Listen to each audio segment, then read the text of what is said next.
Hai guys, selamat datang di RS Movie. Pada video pertama ini, RS Movie akan mereview sebuah film Jepang yang berjudul Teke Teki.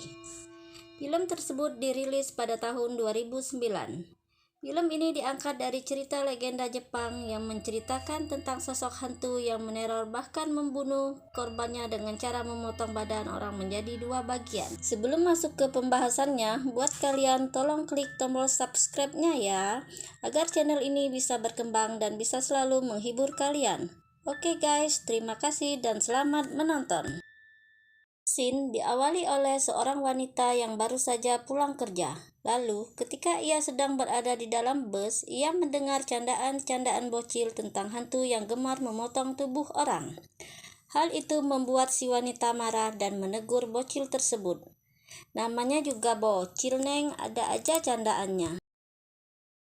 Lalu, si wanita itu pun turun dari bus dan melanjutkan dengan berjalan kaki melintasi sebuah jembatan penyeberangan.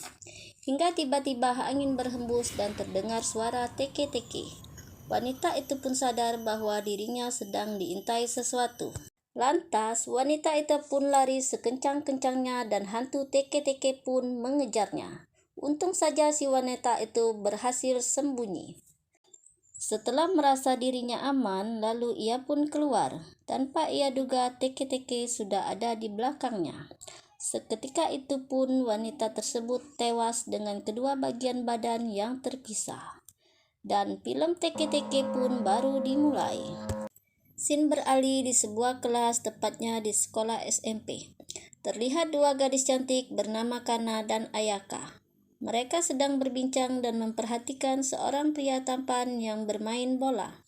Ternyata pria itu adalah idola sekolah. Lelaki itu terkenal karena ia adalah seorang kapten sepak bola, dan Ayaka sangat menyukai lelaki tersebut. Lalu ia pun meminta Kana untuk mendekatkannya, karena Ayaka tahu Kana cukup kenal dengan lelaki tersebut. Kana pun datang menemui lelaki tersebut dan membicarakan maksud Ayaka yang ingin mengajaknya kencan. Dan lelaki itu pun menerima ajakan Ayaka. Kemudian kabar baik itu disampaikan kepada Ayaka, dan Ayaka pun merasa sangat senang. Pada sore hari, Kana pun pulang. Lalu sesampainya di rumah, Kana pun mendapat telepon dari sepupunya yang tiba-tiba sudah berada di kamarnya. Dan Kana pun langsung menemui sepupunya di kamar. Di keesokan harinya, tak disangka Ayaka pun sudah jadian dengan lelaki tampan itu. Dan Ayaka sangat senang hingga ia pun mengajak Kana untuk ikut ngedate bersamanya nanti malam. Karena Ayaka merasa grogi jika berdua dengan laki-laki itu. Sesampainya di kafe, mereka pun mengobrol dan menonton sebuah berita di HP si cowok. Terlihat di acara TV sedang menyiarkan tentang seorang wanita yang tewas dengan badan terpotong menjadi dua bagian. Lantas, si cowok itu membicarakan soal hantu teke-teke, dan Ayaka pun sepertinya mengetahui cerita tersebut, yang katanya jika ada orang yang sedang berjalan sendirian di malam hari, lalu terasa seperti ada angin yang berhembus, dan tiba-tiba terdengar suara teke-teke. Sudah dipastikan ia sedang diintai hantu itu. Dan ketika orang itu berbalik, maka ia akan mati terpotong menjadi dua bagian. Lalu Ayaka juga mengatakan jika korbannya selamat, maka ia juga akan mati 3 hari kemudian setelah bertemu dengan teke-teke. Singkat cerita, Ayaka pun pergi ke toilet dan ia melihat cowoknya sedang mengobrol dengan Kana, dan ia pun cemburu. Lantas mereka pulang dan Ayaka pun ngambek menanyakan kepada Kana apakah Kana menyukai pacarnya, dan Kana pun bilang kami hanya berteman, namun Ayaka tak percaya. Lalu ia pergi pulang sendirian. Lalu mereka berpisah di pertigaan jalan, dan ketika Ayaka sedang berjalan sendirian, tiba-tiba tanda kedatangan teke-teke pun sudah terasa.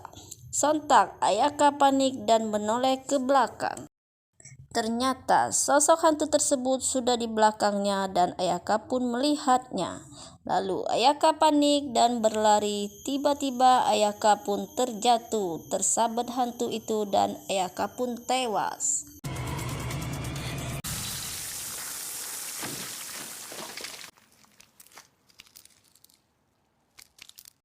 Singkat cerita, di keesokan harinya berita kematian Ayaka pun sudah menyebar di sekolahnya. Karena yang mendengar kabar itu sangat sedih dan terpukul. Ia pun diinterogasi polisi. Terlihat cowok tadi pun sudah diinterogasi polisi. Lalu giliran Kana yang diinterogasi. Kana pun ditanya tentang kejadian terakhir bersama Ayaka. Kana pun bilang dirinya dan Ayaka sudah berpisah di pertigaan jalan dan ia tidak mengetahui apa-apa lagi. Di dalam kesedihannya, Kana pun tak sengaja mendengar perkataan bocil tentang hantu teke-teke. Pada malam hari, Kana pun datang ke lokasi kematian Ayaka. Dan Kana pun meletakkan sebuah bunga lalu berdoa untuk sahabatnya itu. Namun, ketika ia sedang berdoa, tiba-tiba angin berhembus, tanda-tanda kemunculan teke-teke sudah datang. Lalu Kana teringat untuk tidak boleh menoleh ke belakang. Terlihat hantu itu mendekati Kana, dan karena Kana tidak melihatnya, hantu itu pun hilang. Kana pun segera pergi dari tempat itu. Namun, ketika ia berjalan, tiba-tiba terdengar suara Ayaka yang memanggilnya. Kana pun menoleh ke belakang, ternyata itu hanya pancingan dari teke-teke. Kana pun melihat sosok hantu itu yang sudah bersiap-siap untuk menyabetnya. Kana pun lari sekencang-kencangnya dan dikejar hantu itu. Untung saja saat pelariannya Kana bertemu dengan mantan pacar Ayaka. Ia pun naik ke sepedanya dan ngebut. Terlihat hantu itu masih mengejar mereka dan karena panik mereka pun terjatuh. Untung saja hantu itu sudah hilang. Singkat cerita, di keesokan harinya Kana pun pergi ke perpustakaan untuk membaca buku dan mencari tahu tentang legenda hantu Jepang. Saat ia sedang serius membaca, tiba-tiba ia dikagetkan sepupunya. Lalu sepupunya pun berkata, "Apakah kau juga suka dengan legenda hantu?" Mereka pun berbincang-bincang dan ternyata sepupunya pun sedang mencari tahu tentang pembunuhan tersebut. Entah karena apa. Kemudian Kana pun bilang bahwa dirinya pernah melihat sosok teke-teke dan memberitahu sepupunya bahwa siapa yang pernah melihat teke-teke dan berhasil selamat, maka 3 hari kemudian ia akan mati. Lantas sepupunya pun membantu Kana. Mereka mengunjungi seorang sejarawan yang mengetahui tentang asal-usul hantu tersebut. Ia pun memberitahu bahwa teke-teke itu berasal dari seorang wanita yang bunuh diri di rel kereta api karena ia telah diperkaos, dan kejadian tersebut terjadi ketika zaman perang. Lalu Kana dan sepupunya disuruh untuk mencari info hanya kepada keluarganya saja dan ditemani orang profesor tersebut. Lalu mereka pun pergi dan cerita tersebut benar. Katanya ketika wanita itu diperkaos, wanita tersebut masih dalam keadaan perawan dan mengeluarkan darah. Oleh karena itu hantu teke-teke tidak suka dengan warna merah dan karena itu wanita tersebut depresi lalu bundir. Singkat cerita, mereka pun pulang. Lalu orang profesor tersebut memberitahu bahwa ia pun mempercayai kisah teke-teke dan memberikan informasi kepada Kana bahwasannya meski teke-teke sudah ada berpuluh-puluh tahun, namun teror hantu itu gencar 6 tahun lalu. Diduga karena batu nisan kuburan wanita tersebut dipindahkan seseorang. Mereka pun terpikir untuk mengembalikan batu nisan tersebut ke tempat asalnya agar teke-teke tidak membunuh mereka. Sebelum menjelang malam, Kana dan sepupunya pun mencari tempat di mana batu nisan dan rel kereta itu berada. Terlihat sepupunya pun ikut panik dan keceplosan. Kalau kita tidak bisa menemukan tempatnya, maka kita akan mati. Lantas Kana pun kaget, ternyata sepupunya juga pernah melihat sosok teke-teke. Mereka pun bergegas menuju tempat itu. Kana mencari sebuah tempat yang bernama Misaka, dan ketika mereka sampai ke tujuan, ternyata di sana mereka hanya menemukan tanah kosong. Lantas sepupunya menelpon orang profesor tadi dan bertanya. Ternyata si Kana salah dengar. Tempat itu bernama Mikasa, bukan Misaka. Hade nih bocil, ngulur waktu aja. Dan untung saja wilayah Mikasa tidak jauh dari sana. Mereka pun bergegas karena sisa waktu mereka hanya tinggal 1 jam lagi. Setelah cukup jauh, mereka pun menemukan persimpangan. Lalu mereka bingung dan kembali bertanya. Namun sial, orang profesor tadi ditangkap security karena dituduh maling di dalam kantor. Karena waktu yang tersisa tinggal sedikit, sepupunya pun menyuruh Kana menggunakan instingnya saja. Kana pun berpikir dan bilang ke kiri. Ketika mereka akan belok ke kiri, tiba-tiba saja HP berbunyi dan itu adalah dari orang profesor yang memberitahu mereka harus ke kanan, tepat pada waktunya. Untung saja mereka tidak mengikuti insting si bocil.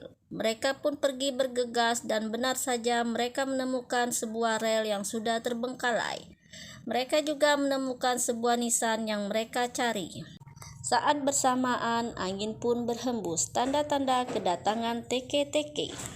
Mereka bergegas mendirikan kembali nisan itu dan untung saja tepat waktu. Teke-teke itu tidak menyerang mereka dan akhirnya mereka pun merasa lega. Namun, ketika mereka berada di dalam mobil, terlihat teke-teke sedang mengintai mereka dari belakang. Beruntung mereka sadar dan kabur.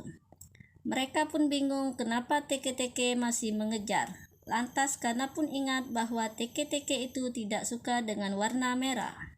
Sialnya, mobil yang mereka kendarai berwarna merah. Lalu Kana mengangkat rem tangan dan teke-teke itu pun menabrak mobil mereka sampai penyok. Mereka pun keluar dari mobil dan lari ke arah hutan sambil membuang benda-benda mereka yang berwarna merah.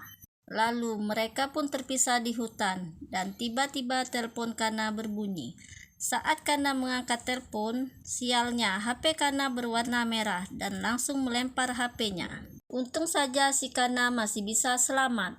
Di keesokan harinya mereka pun masih mencari satu sama lain. Lalu samar-samar terdengar suara Kana dan sepupunya bilang, "Tunggu di sana, aku akan ke tempatmu." Namun, ketika sepupunya hendak menghampiri Kana, tiba-tiba kepalanya terkena ranting pohon dan terluka. Lalu, secepat kilat teke-teke datang dan menebas sepupunya di depan mata Kana. Kana pun berteriak dan menangis. Beberapa bulan kemudian, Kana pun dikabarkan depresi. Ia sering membuang benda berwarna merah yang ada di sekitarnya, dan film pun sudah berakhir. Oke guys, buat kalian yang masih penasaran dengan film tersebut, tenang, masih ada Teke-Teke 2. So, jika kalian suka, nanti gua review ya film tersebut. Oke guys, jika kalian suka dengan video ini, silahkan klik tombol subscribe-nya ya, agar gak ketinggalan video selanjutnya dari gua. Gua RS Murti pamit. Bye guys.